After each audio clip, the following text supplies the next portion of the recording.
जय हिंद साथियों, आप सभी का बहुत बहुत स्वागत है दिवाकर स्टडी IQ चैनल पर।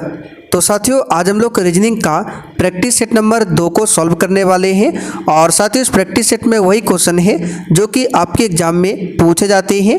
तो साथियों, आप किसी भी कॉम्पिटिटिव एग्जाम की तैयारी करते हो तो रीजनिंग का ये क्लास आपके लिए काफ़ी ज़्यादा इम्पोर्टेंट होने वाला है। तो साथियों, आप लोग पूरा क्लास को ध्यान से देखिए। तो साथियों, पहला क्वेश्चन आपके सामने है। क्वेश्चन को ध्यान से पढ़िए और अगर आपको सॉल्व करना आता है तो सॉल्व करके इसका आंसर नीचे कमेंट बॉक्स में आप लोग बता सकते हैं। तो देखिए, पहला क्वेश्चन क्या है। निम्नलिखित श्रृंखला का अगला पद आपको ज्ञात करना है। यहाँ पर देखिए, सी के बाद ई के बाद एच, फिर एम, फिर टी। तो आपको बताना है अगला लेटर क्या होगा। तो जब भी इस तरह के क्वेश्चन आपको मिले तो सबसे पहले आपको क्या करना है, तो सबसे पहला काम आपको करना है सभी लेटर का आपको पोजीशन लिखना है। तो सी की बात करें तो सी आपका तीसरे स्थान पर आता है, ई आपका 5वें स्थान पर आता है, एच 8वें स्थान पर, एम 13वें स्थान पर और टी आपका 20वें स्थान पर आता है। अब देखिए, यहाँ पे 3 है और यहाँ पर 5 है, यानी कि इसमें +2 को ऐड किया गया है। कितना किया गया है? +2 को। फिर ई से एच में 5 से 8 है, इसमें +3 किया गया है, इसमें +5 किया गया है और इसमें +7 किया गया है। 2 3 5 7। तो अगला नंबर हमारा क्या होगा? तो आप लोग सोच रहे होंगे कि यहाँ पे 9 होगा। तो अगर आप लोग 9 लिखते हैं तो आपका आंसर गलत हो जाएगा। यहाँ पर पैटर्न को ध्यान से देखिए, 2 3 5 7 ये क्या है? तो सभी के सभी जो है ये क्या है? आपका अभाज्य संख्या यानी कि प्राइम नंबर है। तो 2 के बाद 3, 3 के बाद 5, 5 के बाद 7, 7 के बाद हमारा अगला प्राइम नंबर क्या होता है? 8 नहीं होगा, 9 भी नहीं होगा, 10 भी नहीं होगा, यहाँ पर क्या होगा? 11। तो 7 के बाद अगला प्राइम नंबर आता है 11। तो 20 में 11 को ऐड करेंगे तो ये बनेगा 31।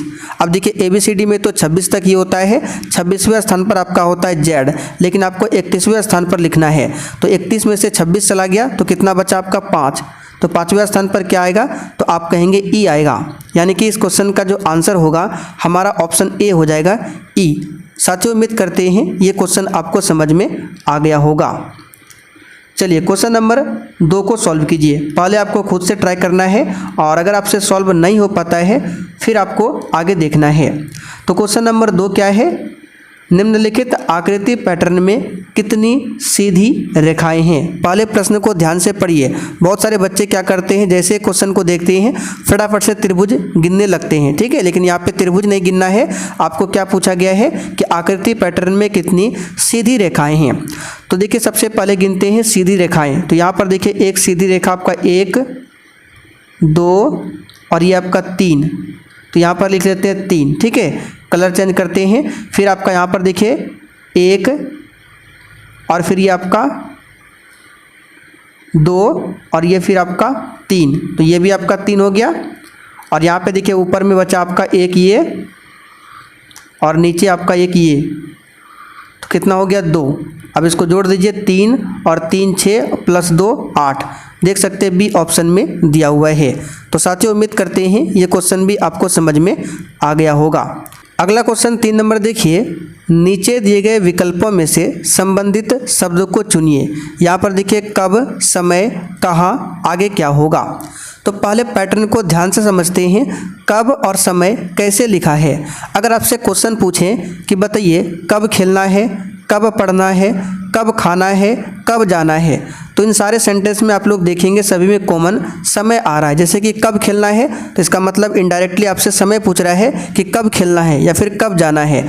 उसी प्रकार कहाँ की बात करें तो अगर आपसे पूछे कहाँ जाना है, कहाँ घूमना है, कहाँ बैठना है, तो इन तीनों सेंटेंस में जो हमने आपसे पूछा कहाँ घूमना है, कहाँ बैठना है, कहाँ जाना है, तो तीनों में क्या कॉमन होगा? देखिए, तो क्या करना होगा? ये तो होगा नहीं।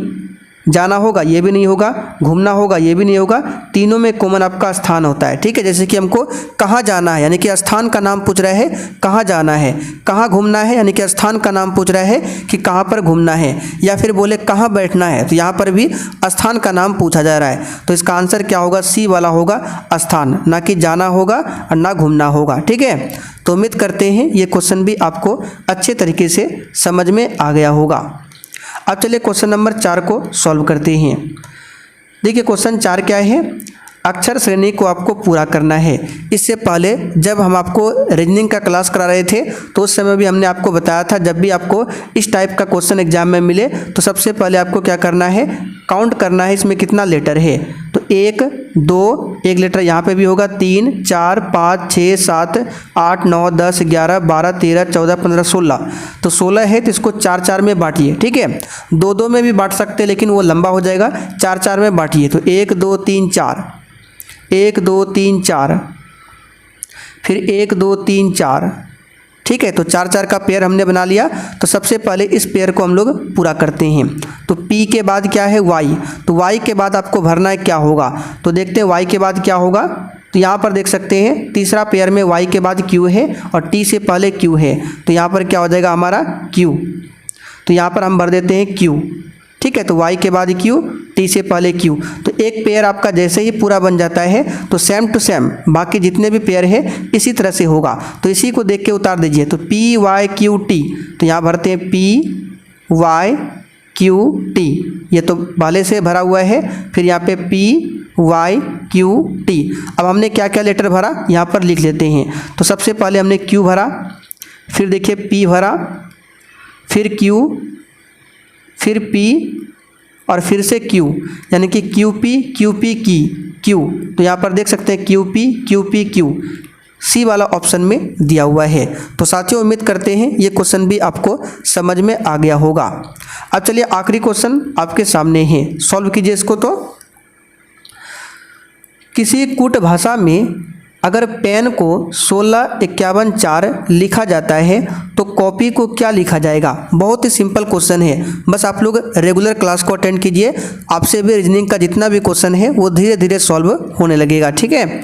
तो सबसे पहले क्या करेंगे, जब भी आपको इस टाइप का क्वेश्चन मिले तो सबसे पहले लिखिए, यहाँ पर देखिए PEN, इसको लिखा है 16 51 4। कैसे लिखा है, तो यहाँ पर अगर ध्यान से देखें P का पोजीशन कितना होता है, तो आप कहेंगे P आपका 16वें स्थान पर आता है, E आपका 5वें स्थान पर आता है, N आपका 14 नंबर पर आता है। यानी कि इसमें क्या किया गया है, तो सभी जो लेटर है इसी का यहाँ पर पोजीशन लिखा गया है। तो सेम कंसेप्ट का इस्तेमाल इसमें भी होगा। कॉपी को लिखिए COPY, तो C आपका तीसरे स्थान पर आएगा, O आपका कौन से स्थान पर आएगा, तो O आपका आता है आपका 15वें स्थान पर, फिर P आपका 16वें स्थान पर और Y आपका आता है 25वें स्थान पर। चूँकि Z आपका 26 है तो Y 25 होगा। तो 31 51 625, यहाँ पर देख सकते हैं D ऑप्शन में दिया हुआ है 31 51 625। तो साथियों उम्मीद करते हैं ये क्वेश्चन भी आपको समझ में आ गया होगा। तो आज के सेट में टोटल 5 ही क्वेश्चन था, कल भी हमने 5 क्वेश्चन कवर किया। धीरे धीरे क्वेश्चन की संख्या को बढ़ाएंगे, 10 क्वेश्चन, फिर 15, फिर 20, फिर 25, ठीक है। बस आप लोग रेगुलर क्लास में बने रहिए। क्लास का टाइमिंग है शाम 7:30 बजे से।